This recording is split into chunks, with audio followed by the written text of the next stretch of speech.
Hello and I welcome you to Vigyan recharge. Electricity की कहानी शुरू होती है थेल्स से। हाँ, वही थेल्स जिनकी थ्योरम 10वीं क्लास में डराती है। उसके बाद आए पेट्रस पेरिग्नस जिन्होंने बनाया पहला मैग्नेटिक कंपास। फिर आए विलियम गिलबर्ट जिन्होंने बनाया दुनिया का पहला इलेक्ट्रोस्कोप। अब ये थी पिछली वीडियो की समरी। पूरी कहानी को डिटेल में समझने के लिए पिछला पार्ट पहले देख लेना, नहीं तो आधी अधूरी कहानी से तालमेल बिठाने में दिक्कत आएगी। तो डॉक्टर विलियम गिलबर्ट के बाद आए निकोलो कैवियो, यानी एक और सख्त वैज्ञानिक। ये भाई साहब थे एक इंजीनियर और मैथमेटिशियन। अब इनके जीवन से जुड़ी 3 चीजें हमारे लिए जानना बहुत जरूरी हैं। पहली, इन्होंने जियोवानी बतिस्ता बालियानी के फॉलिंग ऑब्जेक्ट्स के एक्सपेरिमेंट को दोबारा किया। अब आप सोच रहे होंगे क्यों भाई, क्या पहली बार में ठीक से नहीं हुआ था? अरे ना रे, बात वो नहीं है, बल्कि ये भी उस एक्सपेरिमेंट पे अपना हाथ साफ करना चाहते थे। अब जब हम इतने गड़े मुर्दे उखाड़ ही रहे हैं तो चलो 1-2 और सही। चलो आपको बताता हूँ जियोवानी बतिस्ता बालियानी के बारे में। बतिस्ता ने गैलिलियो के द्वारा टावर ऑफ पिसा के एक्सपेरिमेंट को दोबारा किया। गैलीलियो का एक्सपेरिमेंट भी बता देता हूँ चलो। अरे कोई ना, जब तक विज्ञान के तार एक दूसरे से ना जुड़े तब तक मजा कहाँ आता है। तो गैलीलियो ने पकाया एक ख्याली पुलाव, और इस ख्याली पुलाव ने समेटा एरिस्टोटल द्वारा फैलाए गए रायते को। देखो भैया, एरिस्टोटल ने कहा कि अगर आप 2 चीजों को ऊंचाई से गिराएं जिसमें एक भारी और दूसरी हल्की हो तो भारी वाली चीज जल्दी गिरेगी और उसके गिरने की रफ्तार उतनी ही ज्यादा होगी जितना ज्यादा उसका वजन होगा। और पूरी वैज्ञानिक कम्युनिटी इसे ही सच मानती थी।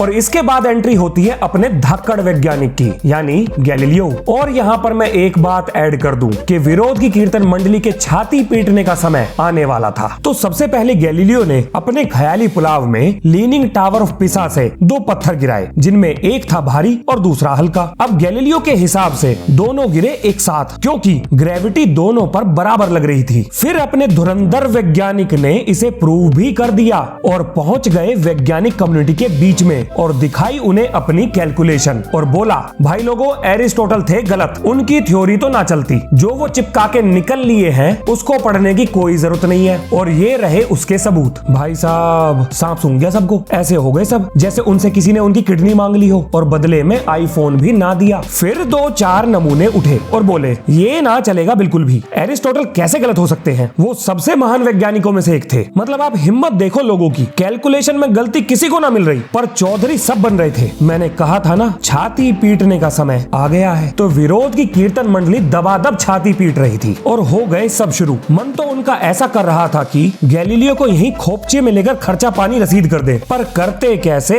बंदा था अपनी जगह बिल्कुल सही। अब इस घटना से अपन को यह सीख मिलती है कि ऊपर से गिरती हुई चीजों की रफ्तार उनके वजन पर निर्भर नहीं करती, बल्कि ग्रेविटी पर करती है। और मैं वैक्यूम केस की बात कर रहा हूँ, मतलब एयर रेजिस्टेंस छुट्टी पर है। अब इस घटना को जोड़ते हैं अपने दूसरे वैज्ञानिक बतिस्ता से। बतिस्ता ने सोचा, हम क्यों भेजें हवा को छुट्टी पर, क्यों ना हवा में घिरती और घूमती हुई चीजों पर हवा से पैदा होने वाले असर को देखा जाए। और यहाँ से शुरुआत हुई एयर रेजिस्टेंस की। उन्होंने पाया हवा में घूमती हुई चीजों का तापमान बढ़ जाता है, यानी हवा के घर्षण से पैदा होती है गर्मी। अब जिस किताब से मुझे ये जानकारी मिली है उसे खरीदने के बारे में भूल कर भी मत सोचना, मेरे जुगाड़ बहुत अच्छे हैं, तो मुझे पढ़ने के लिए किताब कहीं ना कहीं से मिल ही जाती है। अगर मेरे जुगाड़ बढ़िया ना होते तो ऐसी किताबों के चक्कर में घर घेर शायद किडनी भी गिरवी रखनी पड़ जाती। अरे मजाक में मत लो, मेरी बात को सीरियस ले लो।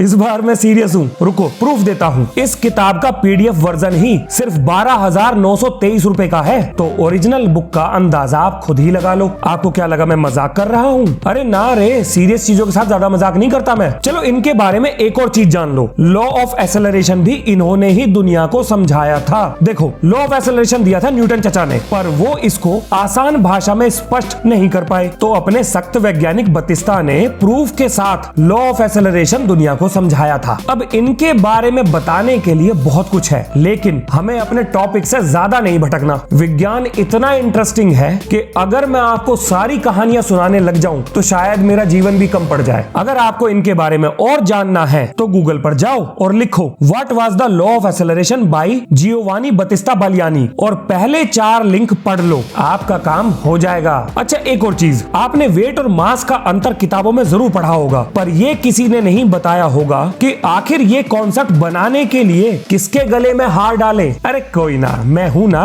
मैं बताऊंगा सब कुछ। उसके लिए भी बतिस्ता को ही हार पहनाना चाहिए। वैसे अब उनकी फोटो पे हार चढ़ ही चुका है। अगर गूगल पे ये चीज सर्च करोगे तो मिलेगी नहीं, इसीलिए तो बोलता हूँ किताबें पढ़ा करो, सब लिखा है उनमें। पर इतनी महंगी किताबों के चक्कर में मत पड़ना। चलो एक किस्सा सुनाता हूँ। जब भी मैं मार्केट से किताबें खरीद के घर लेके आता हूँ तो घर वालों की छाती पे लौटते हैं सांप, क्योंकि मेरी किताबों ने घर का एक पूरा कमरा कब्जा रखा है और अब वो धीरे धीरे कमरे से बाहर झांक रही हैं। तो जब आप किसी की प्रॉपर्टी कब्जाओगे तो रिएक्शन तो आएगा ही। चलो वापस चलते हैं मुद्दे पर, यानी निकोलो कैबियो पर। अरे यही तो है आज की कहानी के हीरो। कमाल है ना, हीरो की एंट्री इतनी लेट हो रही है। अब मैं क्या करूं, विज्ञान ऐसे ही चलता है। यहाँ इतने सारे हीरो हैं कि किसी को नहीं छोड़ सकते, नहीं तो कहानी के तार कैसे जुड़ेंगे।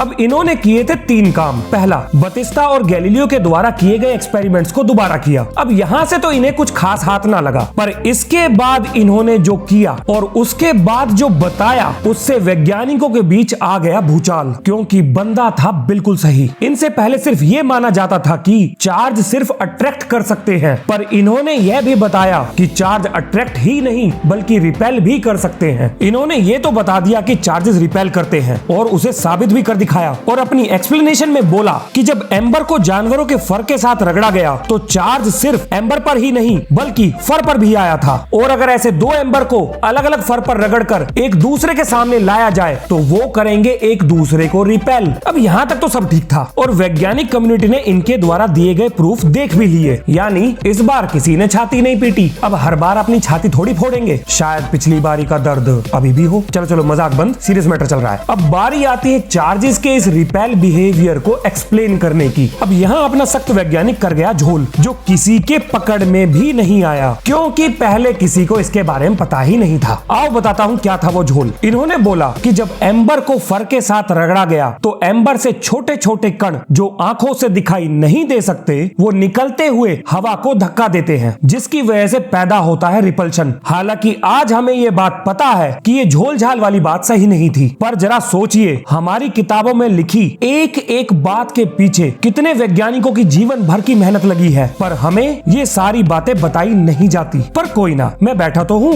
मैं उखाड़ूंगा आपके लिए विज्ञान के सारे गड़े मुर्दे। अब निकोलो कैबियो के बाद एंट्री होती है विंसेंजो कैस्कारलियो की, जो थे एक मोची, यानी जूते चप्पल ठीक करने का काम करते थे। और ये बंदा पढ़ा लिखा मोची था, मतलब एकदम धांसू टाइप का बंदा। केमिस्ट्री की पढ़ाई कर चुका था और इन्होंने खोजा बोल्गना स्टोन को, जिसे फिलोसोफर स्टोन भी कहा जाता है। सुनने में अजीब नहीं लग रहा ना? रुको, अभी लगेगा अजीब। ये एक ऐसा पत्थर था, ध्यान से सुनिएगा, एक ऐसा पत्थर जो साधारण चीजों को सोने में बदल सकता था।